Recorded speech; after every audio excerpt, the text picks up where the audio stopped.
BPSC assistant audit अफसर सबको पता चल गया होगा, एग्ज़ाम डेट आ गया है 20/8/2022 को ही है। मैं आपका दोस्त, आपका भाई प्रेमचंद्रा आज फिर लेकर आया हूँ डबल एओ के लिए प्रैक्टिस सेट 17। 16 प्रैक्टिस सेट बहुत पहले कराए जा चुके हैं। जो लोग अभी भी नहीं देखे हैं ज़रूर देख लीजिए, उन सवालों को बहुत फ़ायदा मिलेगा दोस्तों। ठीक है, आज भी बहुत इंपॉर्टेंट सवाल लिए गए हैं और इस तरह के सवाल ही एग्ज़ाम में पूछे जाते हैं और इन सवालों के बिना आपकी तैयारी अधूरी है दोस्तों। इसलिए रिवीजन के लिए अब कराया जा रहा है। 4-5 दिन बचे हैं, आराम से रिवीजन कर लीजिए। पूरा वीडियो ज़रूर देखिएगा और लाइक तो बनता ही है दोस्तों। ठीक है, और जो लोग अभी भी नए हैं चैनल सब्सक्राइब कर सकते हैं, आपके भाई का ही चैनल है। आइए देखें डबल एओ के लिए प्रैक्टिस सेट 17। और आइए देखें, पहला सवाल ही बहुत ही अच्छा है। अस्थाई बंदोबस्त किसके शासनकाल में प्रारंभ किया गया था? अस्थाई बंदोबस्त के जनक कौन कहे जाते हैं? Lord Cornwallis. पुलिस प्रशासन भी इन्हीं के समय में आया था और सिविल सेवा की तैयारी आप लोग करते हैं उसके भी जनक यही कहे जाते हैं, लॉर्ड कॉर्नवालिस। तो नाम ध्यान जरूर रखिएगा, इन पे बहुत सवाल बनते हैं। ठीक है, आइए देखें अगला सवाल। सब आपके सुना हुआ होगा, लेकिन आपको रिवीजन के लिए कराया जा रहा है ताकि आपका एग्ज़ाम के समय जो है कंठस्थ हो जाए। भारतीय राष्ट्रवाद का पैगंबर किसे माना जाता है? भारतीय राष्ट्रवाद का पैगंबर किसे माना जाता है? राजा राम मोहन राय जी को। ठीक है, तो इसे भी कंठस्थ करते हुए चलिएगा। रामकृष्ण मिशन की स्थापना 1897 ईस्वी में हुई थी, ये भी डेट जरूर ध्यान रखिएगा। ठीक है, और किसके द्वारा हुई थी? तो ये स्वामी विवेकानंद जी के द्वारा हुई थी। 1893 में शिकागो में धर्म सम्मेलन में गए थे, ये भी ध्यान रखिएगा क्योंकि बीपीएससी में पूछ चुका है दोस्तों। ठीक है ना, आइए देखें अगला सवाल। 19वीं शताब्दी के दौरान होने वाले बहावी आंदोलन का मुख्य केंद्र कहाँ था?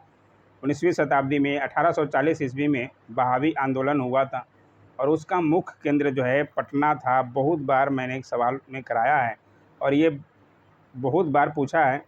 ठीक है, तो इसको ध्यान जरूर रखते हुए चलिएगा, सारा वीडियो देख लीजिए, ज़्यादा लंबा वीडियो नहीं होने वाला है। अंग्रेजी शासनकाल में भारत का कौन सा क्षेत्र अफीम उत्पादन हेतु प्रसिद्ध था? तो ये कौन सा था? बिहार के एग्ज़ाम के लिए इम्पोर्टेंट है, ये बिहार में था। अफीम और सोरा के लिए ज़्यादा प्रसिद्ध था, सोरा का नाम भी ध्यान रखिएगा। ठीक है, हुबली को बंगाल की खाड़ी में समुद्री लूटपाट के लिए किसने अड्डा बनाया था? ये सवाल भी बीपीएससी में आ चुका है, 65 बीपीएससी में।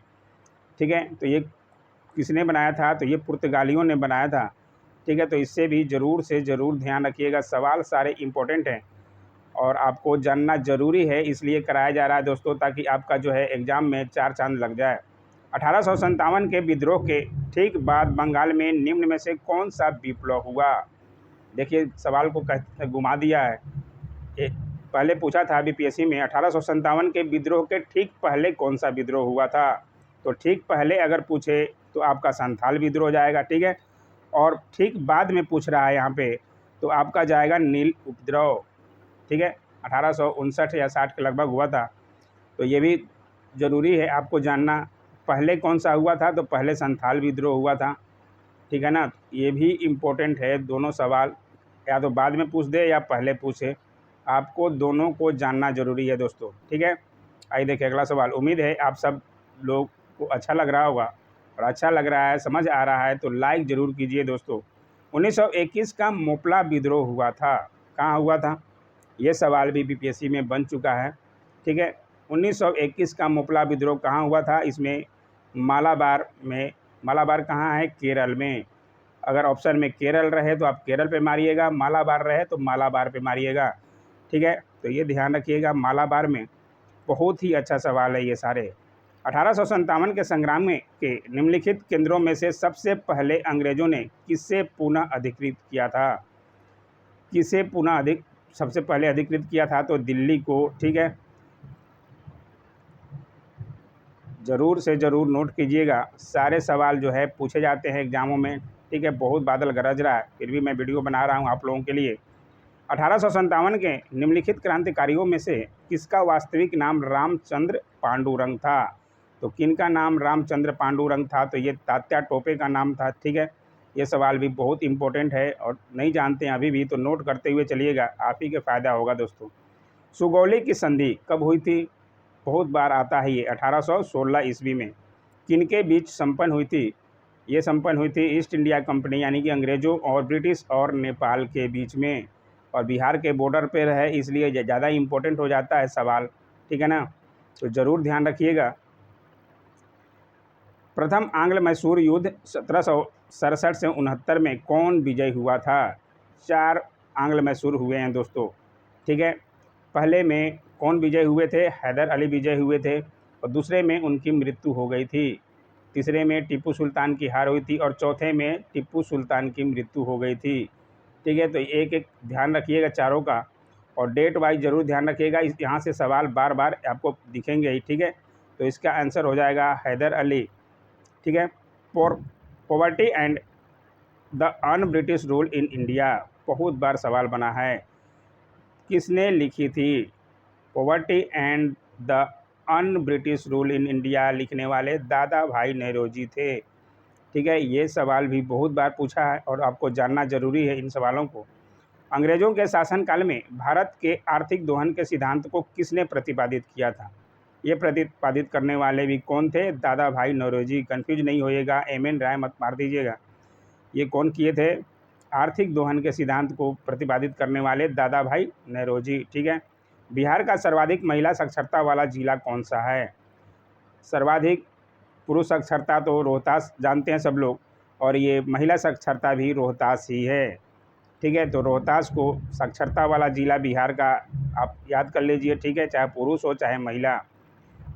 काकोलत जलप्रपात बिहार के किस जिले में स्थित है? इसमें बच्चे बहुत कंफ्यूज हो जाते हैं, और ये 66 बीपीएससी में पूछा हुआ है, ठीक है। नालंदा और नवादा में कंफ्यूज हो जाते हैं, अब कंफ्यूज नहीं होना दोस्तों, नवादा आप कंठस्थ कर लीजिए, ये बहुत बार सवाल दिखेगा, ठीक है। काकोलत जलप्रपात जो है बिहार के नवादा जिले में स्थित है। गांधी जी द्वारा शुरू की गई साप्ताहिक पत्रिका कौन सी थी? साप्ताहिक पत्रिका गांधी जी द्वारा कौन सी शुरू की गई थी? तो ये थी यंग इंडिया, ठीक है। ये भी सब लोग जानते होंगे, नहीं जानते हैं अभी भी सब नोट कीजिए दोस्तों, सारे सवाल जो है इम्पोर्टेंट हैं। देश बंधु के नाम से कौन विख्यात थे? देश बंधु चित्तरंजन दास, मुँह पर ही आ जाता है, ठीक है। लोकमान्य भी पूछा जाता है आपको, लोकमान्य बाल गंगाधर तिलक, और लोकनायक बिहार के एग्ज़ाम में 66 में भी पूछा गया और 65 में भी पूछा गया। लोकनायक का बारे में, लोकनायक किसको कहा जाता है? जयप्रकाश नारायण जी को। ज़रूर नोट कर लीजिए, सवाल आपको आगे आने वाले एग्जाम में ज़रूर दिखेगा दोस्तों। तो ये देशबंधु कौन थे? चित्तरंजन दास, ठीक है। इन तीनों का जरूर ध्यान रखिएगा, लोकमान और लोकनायक, इन तीनों का भी, ठीक है। भारत के वयोवृद्ध व्यक्ति ओल्ड मैन के रूप में कौन विख्यात हैं? एंड ओल्ड मैन के नाम से कौन विख्यात है? सबसे वृद्ध व्यक्ति के नाम से, तो ये भी थे दादा भाई नौरोजी, ठीक है। ये भी इजी सा सवाल है और लेकिन अच्छा सवाल है, सारे आपको एग्जाम में दिखते हैं। गोदावरी नदी कहाँ से होकर बहती है? बहुत ही इम्पोर्टेंट सवाल है दोस्तों। गोदावरी नदी जो है महाराष्ट्र, आंध्र प्रदेश और तेलंगाना से होकर बहती है। तो इन तीनों राज्यों का नाम जरूर ध्यान रखिएगा, ठीक है। उम्मीद है आप ध्यान रखेंगे और नोट करते हुए चलेंगे। आरबीआई की रिपोर्ट के अनुसार भारत कोविड-19 से हुए अर्थव्यवस्था पर नुकसान की भरपाई कब तक कर पाएगा? क्योंकि नुकसान तो हुआ ही है, कोविड-19 आया है तो, ठीक है। मुफ्त में दवाई दिया गया, क्या क्या दिया गया, राशन उपलब्ध कराया गया सरकार द्वारा, तो सरकार को हानि से नुकसान की भरपाई जो है कब तक हो पाएगी, ये आरबीआई द्वारा कब तक निर्धारित किया गया है? तो 2034-35 तक, ठीक है। ये डेट भी बहुत इम्पोर्टेंट है और ध्यान जरूर रखिएगा। केंद्रीय कैबिनेट ने जून 2022 में सामान्य धान के न्यूनतम समर्थन मूल्य एमएसपी में कितनी वृद्धि कर कीमत 2040 रुपया तय की है? तो पहले कितना था और कितना वृद्धि किया है? तो 100 रुपये की वृद्धि किया है, ये जरूर ध्यान रखिएगा। उसमें से माइनस कर दीजिएगा, पता चल जाएगा पहले कितना रेट निर्धारित किया था केंद्र सरकार ने, ठीक है। एमएसपी पर न्यूनतम समर्थन मूल्य, इस पर बहुत बार सवाल बनता रहता है, ठीक है। भारत ने वित्त वर्ष 2021-22 में कितना प्रत्यक्ष विदेशी निवेश एफडीआई हासिल किया? बहुत ज़्यादा इम्पोर्टेंट सवाल है ये। तो 2020-21 का पूछ रहा है, तो कितना एफडीआई हासिल किया, तो ये 83.57 बिलियन डॉलर।